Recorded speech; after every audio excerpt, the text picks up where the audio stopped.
Greetings from Thailand. My name is Chatpong Chuenrudeemol, Chat for short. I am the director of Chat Architects located in Bangkok, Thailand. I would like to thank you very much for this great award and honor from the Hong Kong Global Design Awards. Today I will be talking about the Samsen Street Hotel in the category of hotel and hospitality. So let's begin. The Samsen Street Hotel actually is a story, isn't just about a hotel, but it's actually a story about Bangkok. At the office, we do a lot of research called Bangkok Bastards. And today I'll explain to you how this collection of research of street vernacular in Bangkok has accumulated and becomes kind of like the components that tell the story of the Samsen Street Hotel. So let me tell you what Bangkok Bastards are. They're basically everyday architecture created by everyday people to solve everyday problems. Something like this. This is a construction worker house. It's something that we've been researching and documenting for over 10 years. It may look like a messy, smelly shanty town, but to me, a construction worker house is some of the most authentic and interesting architecture, local and authentic architecture in Bangkok that you can find. And once you get past kind of like the overall outward perception of it, you start to understand that the people who created them are basically just construction workers who live on site and are tasked with creating their own house. Once I got a chance to go inside, document and examine with my team, a lot more unfolded. For example, these are dormitories which are scrapped together with materials from the construction job site. It's basically composed of two elements. The core, which is basically 2.5 by 2.5 meter rooms, which are very hot and stuffy, not very livable, but they're also wrapped in kind of corrugated sheets, which makes them even hotter. What makes them bearable is this element, this tropical scaffolding that you see a lot in Bangkok Bastards architecture. It's basically this multi-purpose veranda that allows for construction workers to come out and live outdoors, cooking, eating, washing laundry, hanging laundry, getting drunk. All these activities are accommodated on this kind of multi-purpose scaffolding.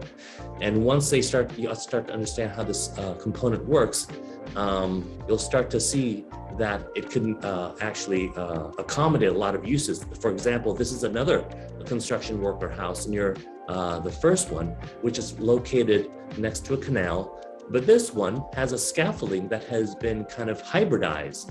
So it has kind of a double roof. The first roof is kind of a plywood roof that becomes a protective helmet that protects these thin corrugated roof sheets from falling construction debris. So it's like a second helmet. So here the scaffolding has been bastardized in order to fulfill other functions. This is another construction worker house, but this one, the scaffolding is actually inwards. It's almost like a satay or a shish kebab. So even though it doesn't wrap the building, it's inserted in a double-loaded corridor, which becomes kind of a wind tunnel. And people in the dormitory still use this central corridor to hang laundry, to cook, and becomes a social space. So the Samsen Street Hotel integrates this research along with another important, interesting research in Thailand, which is the curtain sex motel. So this has been a building type that I've also been researching for over a decade. Not the activity, of course, but just the architecture. And let me tell you about it. This is a typical curtain sex motel. This particular one is called the Picnic Hotel. They all have very cute and innocuous names.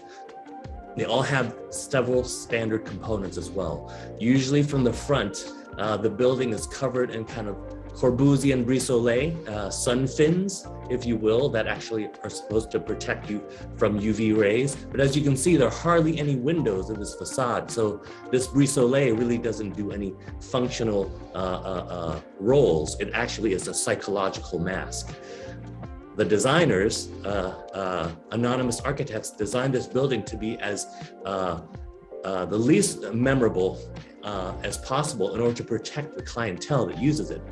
So a client who would use a curtain sex motel stereotypically could be an elderly gentleman who comes to visit the hotel with somebody, not his wife.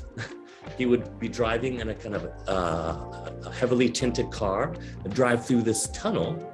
Sometimes the tunnel is very dark and scary because it's kind of goes through a shop house entry.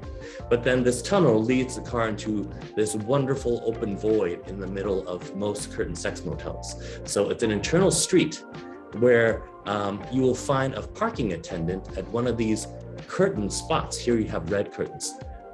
So here's kind of like a drawings we always do for our Bangkok Bastard research. So these curtains kind of shape the space within this internal court. So once you arrive with your friend, an usher will kind of beckon you to go into your private parking spot. After you've parked, the curtains close behind you, and then you get out of your car with your friend, and there is kind of a love suite connected at the end of the parking spot, where you go in and you enjoy your activity for 20 minutes or 2 hours. And once you've finished your romantic activity with your friend, there's a secret alley exit that allows you to leave unnoticed because the husband or the wife could be waiting at the main entry. So an architect actually designed this. So it tells kind of like Thailand's under the table story. Here I diagrammed this for you. So you see here, the car would go in through the tunnel, park in one of the curtain spaces. Once the activity is done, there's a fast getaway through the side alley. So the story with the Samsaeng Street Hotel is the renovation of an old curtain sex motel. The first one that I showed you, called the Picnic, a curtain motel, was unfortunately demolished, but the original owner of this actually bought another one 5 years later and called me up and said, there's one that you can redesign for us. It's called the Mit Paisan Curtain Sex Motel. It's called the Friendship Motel. And the client is a very unique character. His name is Papa Tony. And I'm letting you see his photo because he's a very unique character and he's very much a part of this story. So this is Papa Tony with his cool I love you hang loose sign. But this is Papa Tony when he was a young man at 21 years old. He basically built himself up from selling Thai iced coffee as a street vendor, eventually saving up enough money to buy a taxi to support himself, and eventually becoming a manager for a tailoring shop, and eventually accumulating enough money to buy real estate and various curtain motels to become the businessman he is. So this is the particular curtain sex motel that we were renovating. It has this stereotypical courtyard internal street in the middle. This existing building also has the tunnel that leads you into the courtyard. And in the courtyard at this hotel, it's a little bit cramped, so we actually demolished a set of rooms in the side. The problems with all curtain sex motels is the miniature size of the rooms are only about 3 meter by 3.5 meters, the sleeping area, because the original designers probably designed it only for a very quick activity. Now, if you're going to make money from it, Papa Tony tasked me with the responsibility of basically trying to create as much profit as possible, not this as a sex motel, but as a regular standard boutique hotel. So what we have is a very small room, but then Papa Tony asked if it's possible to have 3 people sleep in this room, not just 2. That request means that he would be able to sleep another extra person and maybe charge another 600 baht for that person, thereby making as much profit as possible. But he also tasked us with the idea of not creating a lot of expensive additions, creating extra structural additions. So what we proposed to him is the way we're going to accommodate the 3rd member of the room is to create this cantilevered sleeping bed, right? So each room will have these bed boxes where during the daytime, a 3rd guest could actually be reading, looking at his smartphone and looking down, enjoying the streetscape. And at night, it becomes a 3rd bed for a 3rd guest, even though the room is very compact. So if this were the original building, stripped of the original brise soleil, we would add these extruded bed boxes in the most minimal dimensions, only 120 meters by 240 meters, the size of a twin-size bed. So these minimal additions result in this kind of minimal compact bed box extrusions that leaves these continuous gaps on the facade. And the gaps are filled with, if you remember, the scaffolding. This multi-purpose scaffolding that we researched from the construction worker house has now been bastardized.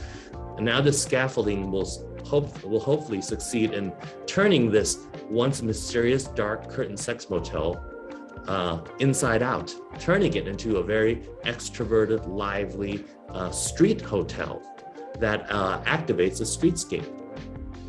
The scaffolding is divided into 3 parts: the porch, the alley, and the outdoor theater, each having its own function for the hotel, as well as its role in creating a new, livelier cityscape.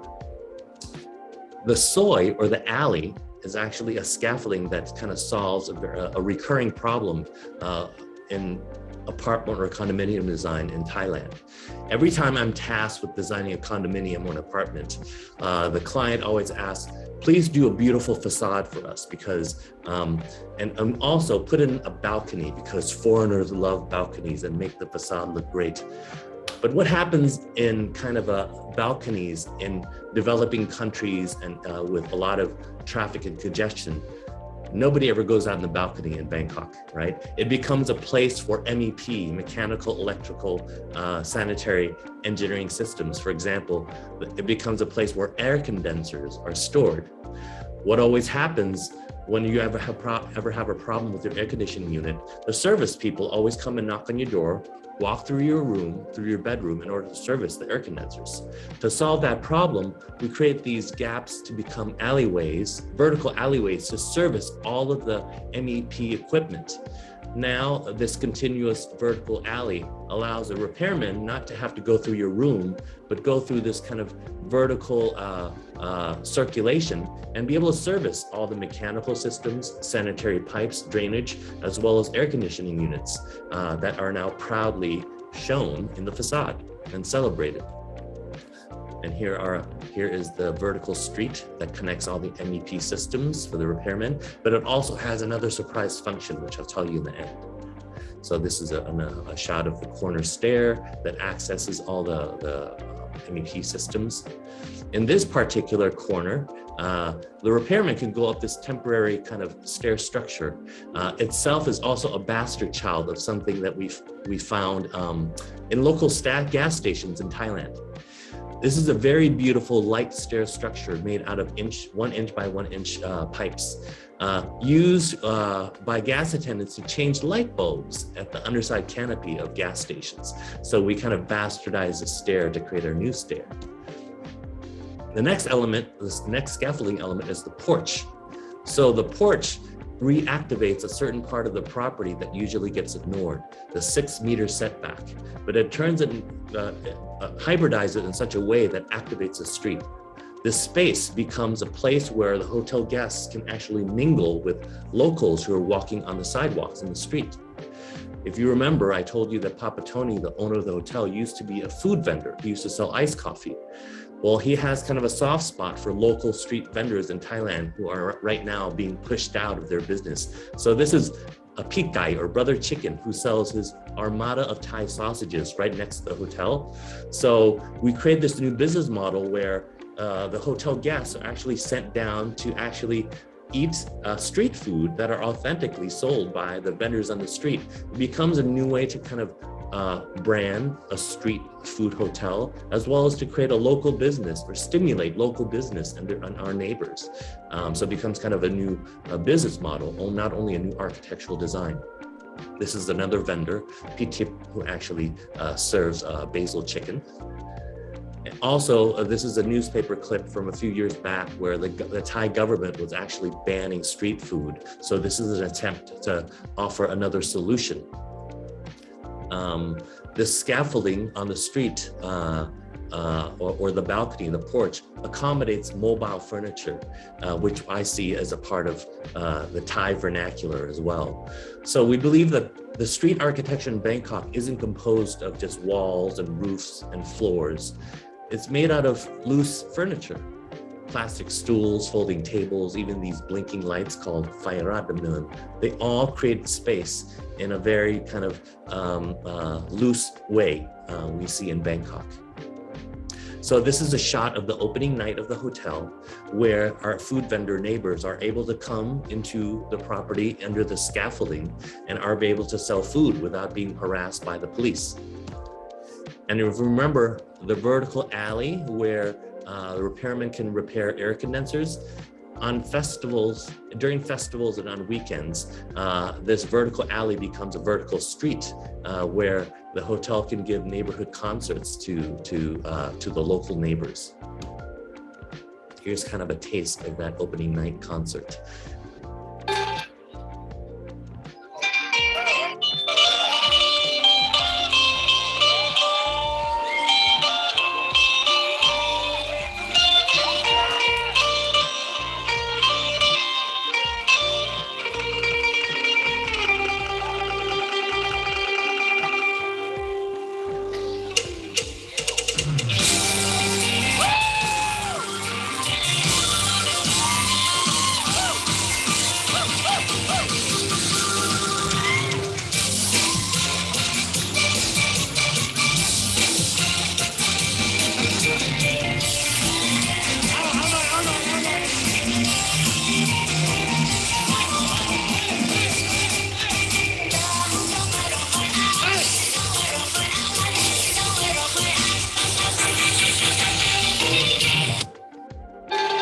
So that's a little taste of the energetic atmosphere that the hotel brings. So inside, you can see the reception area, the concierge table or the reception counter. We kind of play with this burglar grills that we see all throughout Thailand and kind of customize the pattern of the burglar grills. We carried the idea of the street hotel, the street motel, to our kind of environmental graphics where if you get out of the elevator, there are these graphics. Rather than signs on the walls, we have these floor markings that have the numbers of your room that you can follow through these lanes, these street lane dash to your room. So it's a way of kind of uniquely creating a wayfinding system that's associated with the street culture. Even the HVAC system has kind of urban graphics where these Wi-Fi, this is kind of a ceiling shot. We use kind of Y-way trays to separate all the electrical and mechanical and land systems, but we label them in Thai and English to kind of create this layering of languages. And it also becomes kind of an urban graffiti. The hotel still has its original tunnel, but it takes you to another experience, not the curtain parking spaces. So once you go through the tunnel, now you emerge into a new type of court, a court that has kind of a lounge pool where you can sit and enjoy an outdoor movie. We also invented a new type of balcony called the leg dangling balcony that forces you to kind of sit and face outwards, not only to watch the movie, but to face each other. The courtyard has a great acoustics, so if you come, you'll start to see people talk to each other across the courtyard. It's a great way to get people out of their rooms, air-conditioned rooms, from playing on their smartphones and come out and interact with people from the other side of the globe. This is another shot of this kind of community room around the pool and watching the movie. Lastly, we've designed kind of a pulley system. You see these pulley systems that will bring popcorn and Thai snacks up to your particular balcony while you're watching the movie. So in essence, to wrap up, the scaffolding that we researched from the construction worker houses or other Bangkok bastards aren't so different from the scaffolding in the Samsung Street Hotel. So they're kind of the same DNA. Thank you so much. And hopefully I'll see you in Thailand. Bye-bye.